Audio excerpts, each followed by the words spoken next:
I think that in a different lifetime, Thomas Hutchinson would have been a college professor.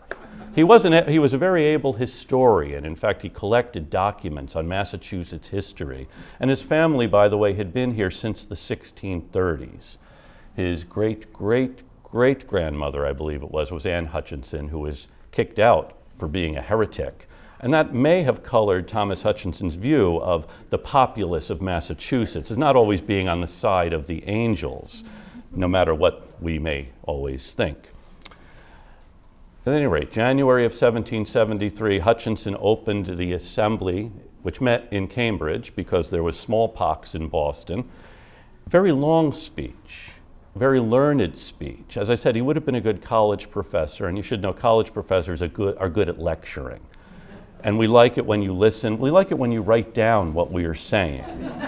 And we know how smart you are by how closely you agree with what we have just said. And if somehow you disagree, we assume it's because you didn't quite understand, so we will repeat it more slowly using smaller words. College professors typically, and I don't want to get into current situations, typically don't make very good politicians. Different skills involved in both.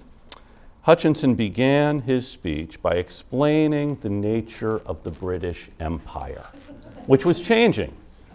And you can see this in the Acts of Trade that Parliament had passed in the 1760s, attempting to regulate trade in the empire, acts which Americans had resisted and protested. But Americans clearly didn't understand the course of empire and the fact that Parliament was the governing force in the British Empire. And Parliament was supreme in the British Empire, whatever the Charter of Massachusetts said notwithstanding. And we in Massachusetts had to accept that because we are part of the empire. Parliament governs the empire, and the only choice here in Massachusetts is to submit to the will of Parliament, which is the freest deliberative body in the world, or declare our independence.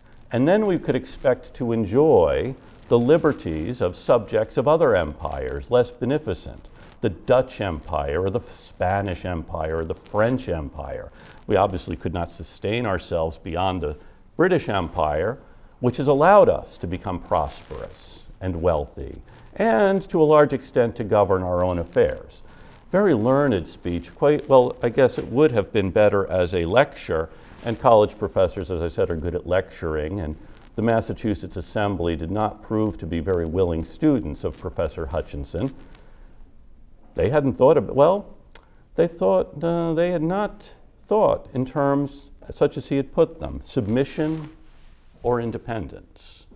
Well, they hadn't really thought about independence, but one thing they knew is they were sent by the people in Framingham or Duxbury or Dorchester or Roxbury or Boston. They were beholden to them. The people in their town meetings who had sent them.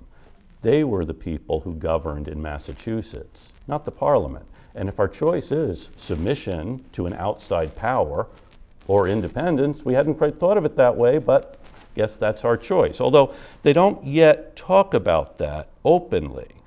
And in fact, Hutchinson thought that once people in London read his very learned address to the Assembly, they would thank him for finally putting things in perspective and explaining to the Assembly what its role was here, and its role was quite limited. Instead, people in London were quite upset with this. So far, no one had mentioned independence, and now Hutchinson tells them it's their choice, and, well, they knew the Assembly couldn't accept submission, and so things very quickly begin going badly for Governor Hutchinson. Even members of the Assembly inclined to support him realize they can't go back to their constituents and say, look, our choice is either submitting to the will of Parliament or declaring independence, so we better submit to the will of Parliament. That's not going to go over well in Framingham or Duxbury or Dorchester or Roxbury or Boston or these other towns. So the Assembly then does what it had done back in 1768 and 69 when it had got into a fight with Governor Bernard. They ask their agent in London, Benjamin Franklin, to ask the Privy Council to look into recalling Governor Hutchinson and sending someone else, which is something the Assembly could do.